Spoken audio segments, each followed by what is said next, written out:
Icon star Allu Arjun ప్రస్తుతం తెలుగు దర్శకులకు ప్రాధాన్యత ఇవ్వడం లేదనే చర్చ ఫిల్మ్ ఇండస్ట్రీలో జోరుగా సాగుతోంది.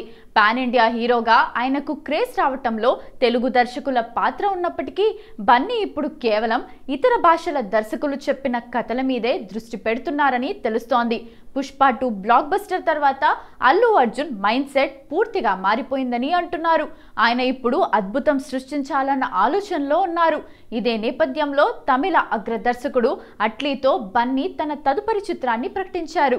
అట్లీ దర్శకత్వంలో రూపొందుతున్న సినిమా అనౌన్స్మెంట్ వీడియోలో ఇంతవరకు ఇలాంటి కథ వినలేదని హాలీవుడ్ విఎఫ్ఎక్స్ నిపుణులు సైతం ఈ సినిమాను ప్రశంసించడం జరిగింది. ఈ సినిమా బడ్జెట్ ఏకంగా 1000 కోట్లకు చేరుతుందని అంచనా.